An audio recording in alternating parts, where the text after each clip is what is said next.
Saya di sini nih untuk membawa suara rakyat yang menderita kelaparan, anak sekolah, kesehatan, pendidikan. Kepala kampung itu dia terima dana, terus dia foya-foyakan dana itu. Dari mana Pak Manu tahu mereka Saya memfoya-foyakan? lihat kenyataan dan fakta di lapang. Saya akan bawa masalah ini ke Kementerian Pertahanan. Ya, Terima kasih Om Ded.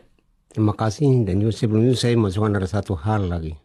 Yang terlalu pengalang-pengalang itu pemerintah. Beliau ini juga ketua suku, Kepala suku. kepala suku. Suku Muyu. Yang menarik adalah katanya Pak Manu juga mantan dari OPM.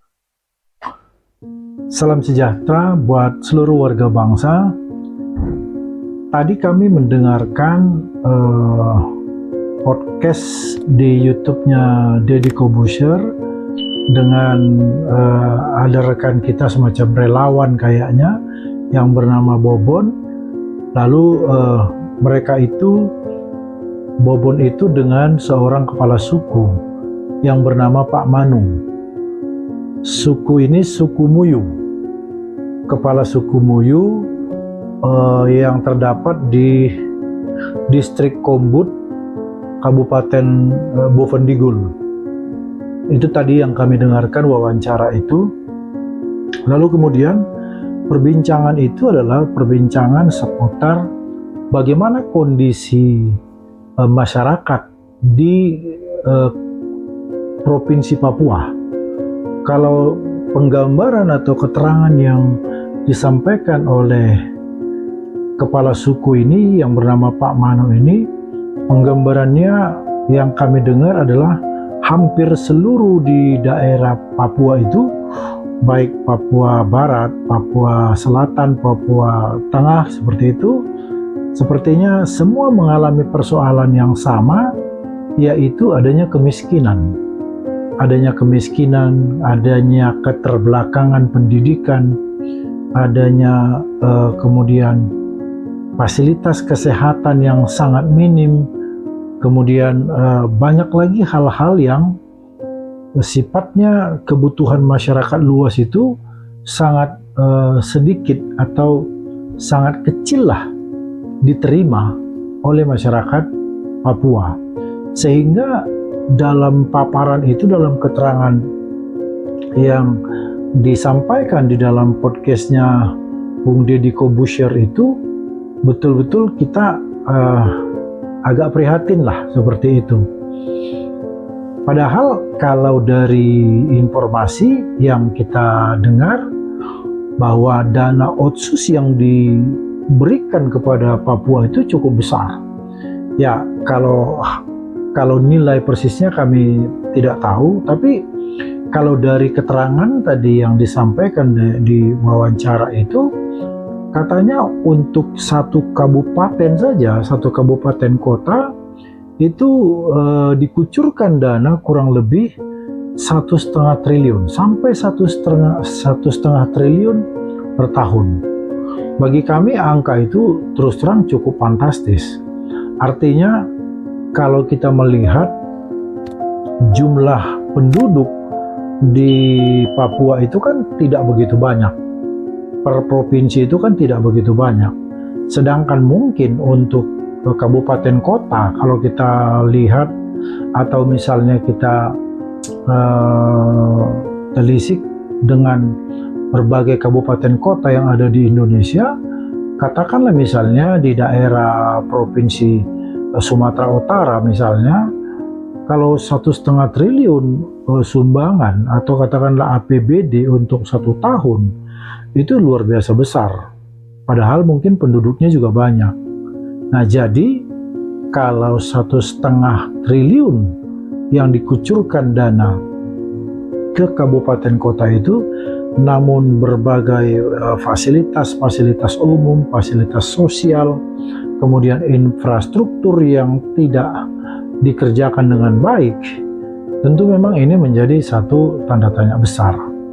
Tapi memang akhirnya kita dapat mengerti dari paparan yang disampaikan Pak Manu itu Dan dia dengan begitu gagah berani menyatakan bahwa uang itu, uang yang dikucurkan dari pemerintah pusat itu, lalu kemudian diberikan ke pemerintah provinsi, sepertinya dari pemerintah provinsi pun itu turun ke kabupaten kota sudah terjadi permainan.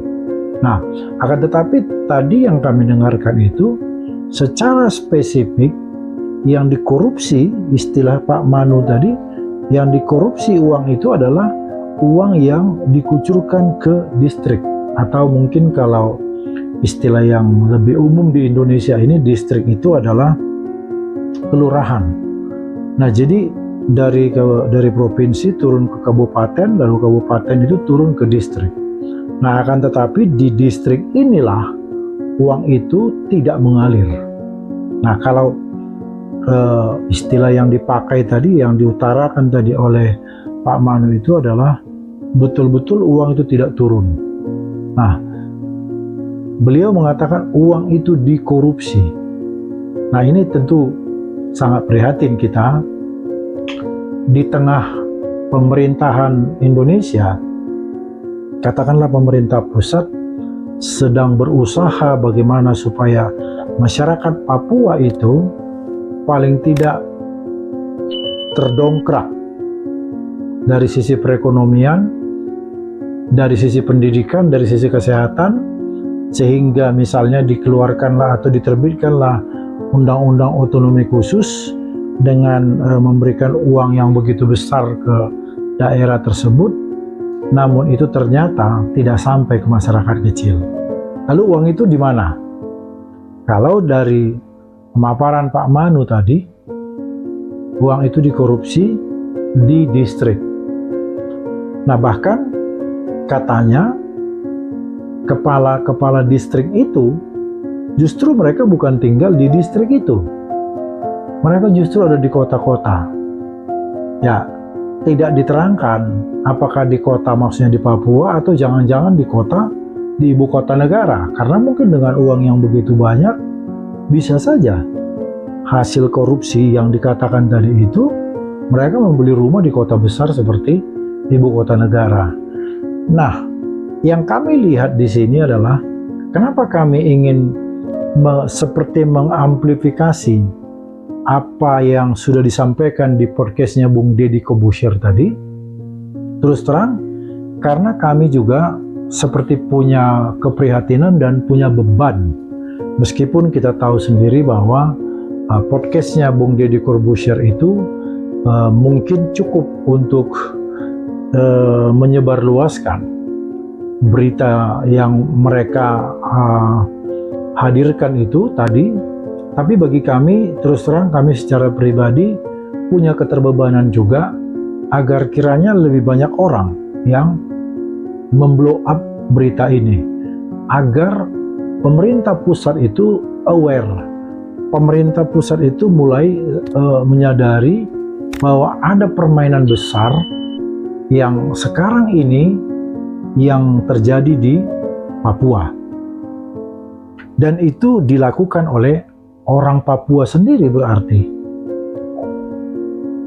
yang artinya pemerintah tadinya ingin membuat masyarakat Papua itu lebih sejahtera, tetapi cilakanya orang Papua itu sendiri yang dipercayakan untuk mengelola keuangan itu malah mereka mengkorupsi. Jadi kami ingin menyampaikan kepada pemerintah pusat, karena menurut kami ini menjadi isu yang sangat sensitif.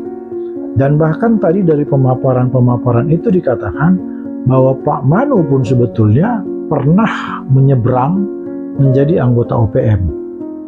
Namun akhirnya dia kembali ke tanah air Indonesia. Dan dia ceritakan, artinya kenapa orang-orang Papua itu bisa menyeberang menjadi anggota OPM, dan yang sekarang juga kita kenal dengan KKB, kelompok kriminal bersenjata, ya tidak lain karena adanya rasa tidak seimbang, adanya rasa iri hati. Karena ketimpangan-ketimpangan yang begitu nyata. Artinya ketimpangan yang begitu jauh antara masyarakat di kota-kota besar, khususnya di ibu kota, dengan mereka yang ada di Papua. Padahal mungkin mereka tahu, kita tahu semua, bahwa hasil bumi yang dari Papua itu luar biasa banyak, luar biasa besar. Jadi sebagai manusia tentunya kita juga harus bisa memaklumi mereka. Kita memang tidak membenarkan tindakan-tindakan OPM dan KKB, tapi kita juga kiranya harus membuka mata hati kita. Kalau kita pun ada dalam posisi yang seperti terpinggirkan, termarginalkan, bisa saja pemikiran kita menyeberang ke tempat lain yang kadang-kadang dijanjikan sesuatu. Meskipun mungkin janji yang mereka terima itu kadang-kadang tidak sesuai dengan apa yang diutarakan di awal gitu. Tetapi ini kan sesuatu yang harus dipikirkan bersama. Itu sebabnya tadi kami katakan bahwa pemerintah pusat ini harus segera turun tangan, dan termasuk pemerintah pusat harus segera menindak. Yang dikatakan tadi kepala-kepala distrik ini yang mengkorupsi uang ini, itu harus ditindak. Dan kalau perlu kejaksaan sekarang atau KPK itu harus segera turun tangan untuk menyelidiki korupsi yang disampaikan oleh Pak Manu tadi. Jadi mereka betul-betul mengatakan ini harus diketahui atau ini harus segera ditindak oleh pemerintah pusat. Jadi kepala suku itu datang untuk mengeluarkan seluruh unek-uneknya karena mungkin sudah terlalu sakit perlakuan yang mereka terima dari pemimpin-pemimpin tadi, dari kepala-kepala distrik tadi. Dan mungkin saja selain di distrik, mungkin saja di kabupaten juga ada oknum-oknum yang bermain mengkorupsi uang itu. Dan yang lebih memalukan sebetulnya, mereka tadi mengatakan, bahkan rekan Bobon itu juga mengatakan bahwa kepala-kepala distrik ini ketika mereka menerima uang, oknum-oknum ini, kepala distrik ini, ketika mereka menerima uang yang begitu besar, selain mereka membeli properti di tengah kota, mereka juga katanya mabuk-mabukan. Ini tentu sesuatu yang sangat tidak bisa kita terima. Artinya harusnya mereka yang harus mengembangkan masyarakatnya sendiri, tetapi justru mereka yang menghancurkan. Dan bahkan dikatakan juga tadi di sana, TNI berperan besar, TNI yang kadang-kadang menjembatani kepentingan-kepentingan dari masyarakat kecil itu. Padahal kita tahu TNI sendiri punya keterbatasan.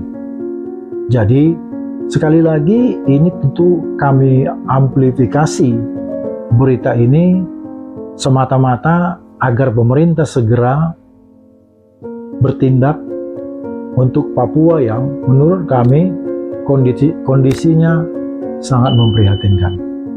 Semoga didengar dan semoga langsung diambil tindakan. Terima kasih.